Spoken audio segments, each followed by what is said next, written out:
Дня, шановні Good day, esteemed journalists. This is the 49th day of the Russian invasion into Ukraine. I'm Vladislav Yaremchuk, and we are opening our first briefing of the day, which will deal with humanitarian issues. We have a wonderful guest with us, Taras Kuchma. He's the mayor of the city of Drohobych, and he will share the humanitarian relief efforts underway in Drohobych and how they can be strengthened. I'd like to invite Taras to the podium. Good day, everyone. I have a short presentation to share with you to give you some visual coverage of our efforts of us rendering our mission. This is the 49th day that we have been receiving humanitarian relief and delivering it to where it is needed most, but we are also thinking of the future. Drohobych town has a population of 79,000. In 49 days, 20,000 people have passed through our town, having been displaced from their home. So this is the overall number of people that have passed through Drohobych. 9,000 of them have received our services. We've registered 8,000 and 6,000 people have chosen to stay in Drohobych community. Where are they staying? How are we caring for them?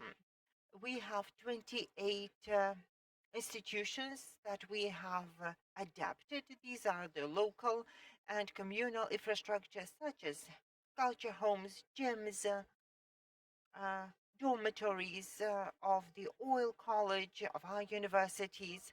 And these are the 28 makeshift homes have opened their doors to the internally displaced people.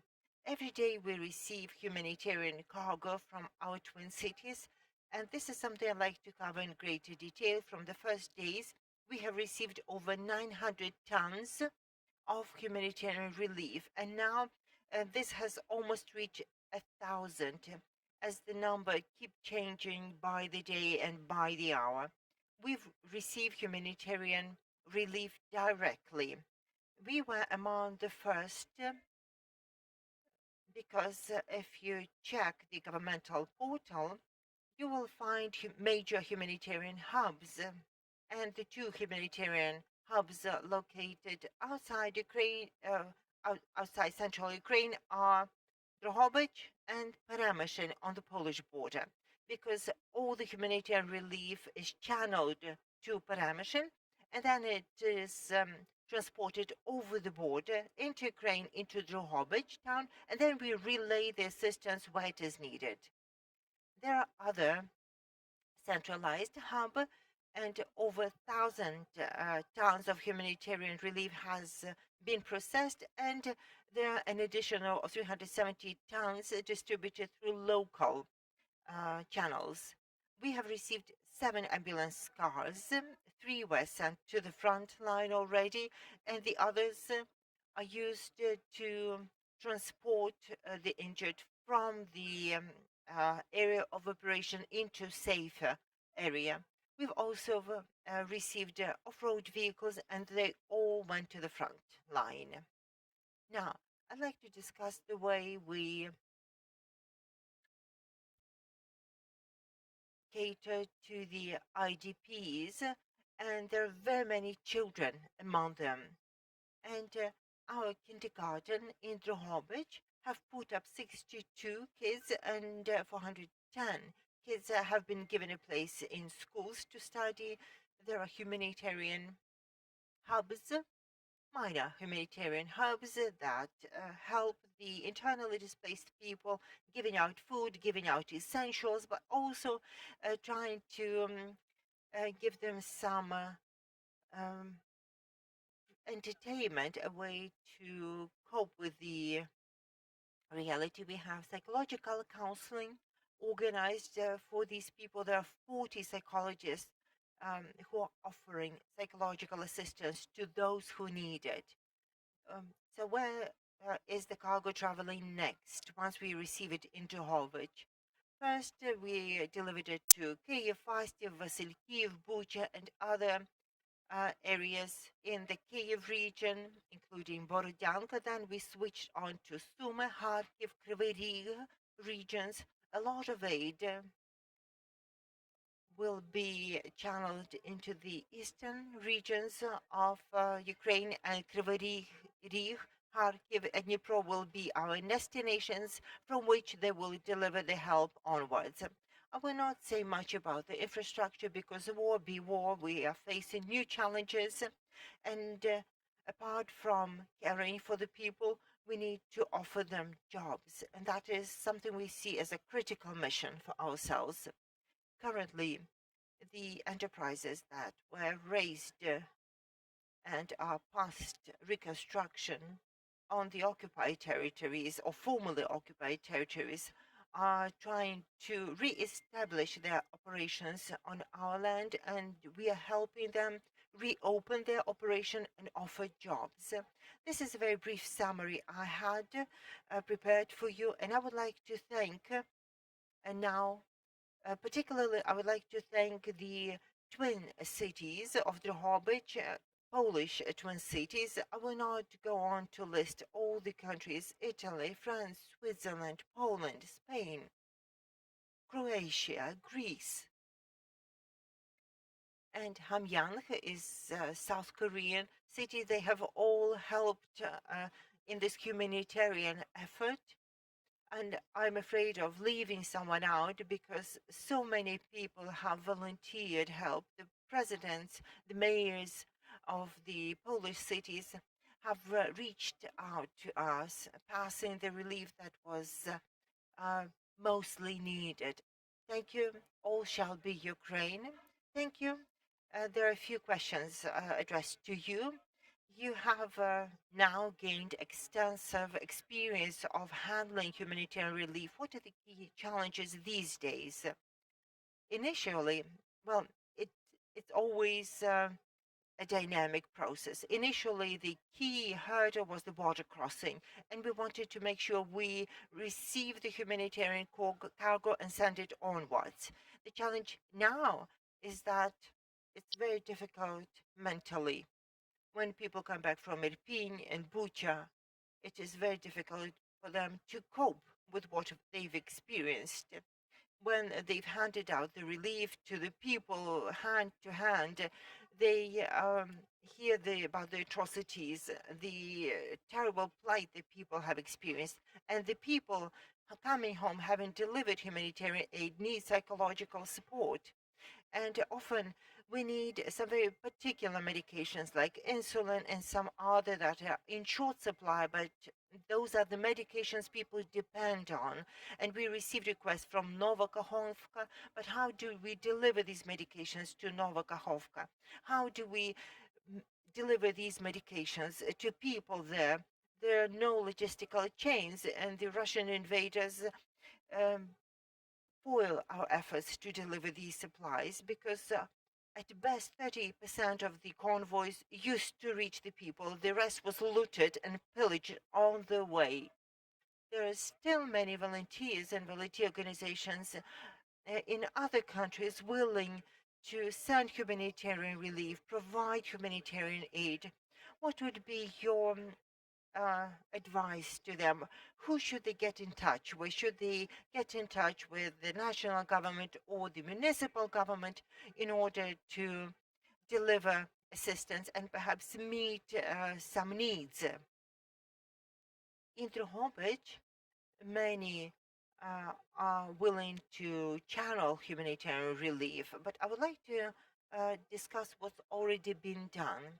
My advice is that there are established, proven hubs that the French party has checked in person, and the ambassador of France has come and inspected.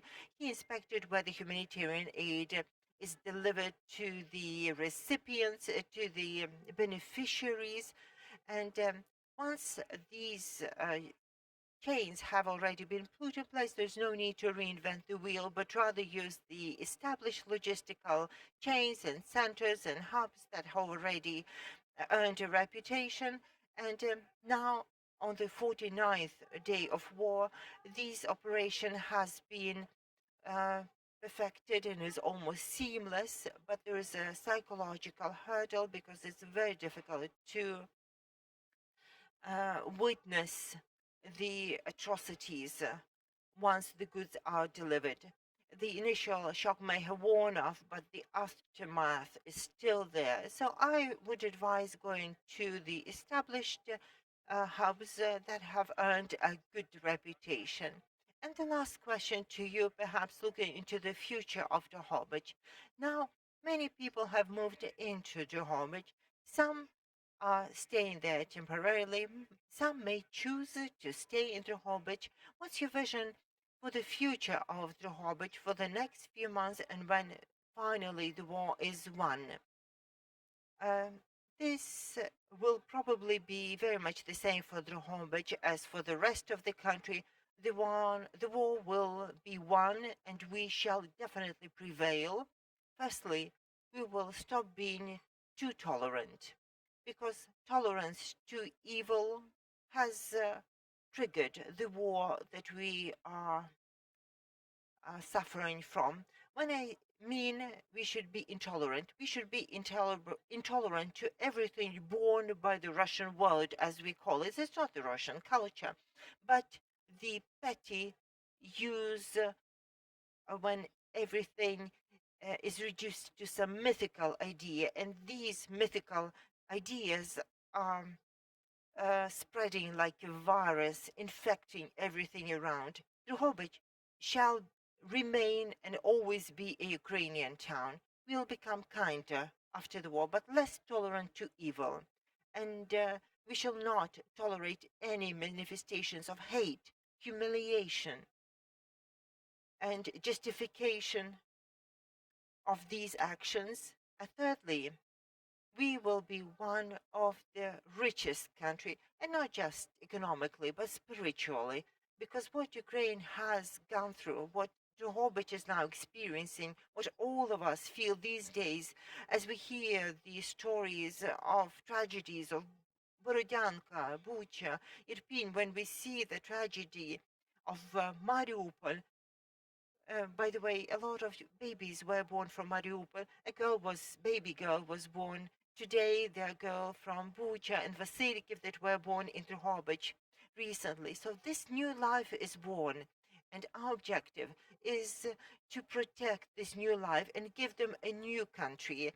And this will be a peaceful, blossoming country that will lead the other countries how we can prevail in this fight and create a country of freedom, freedom from evil.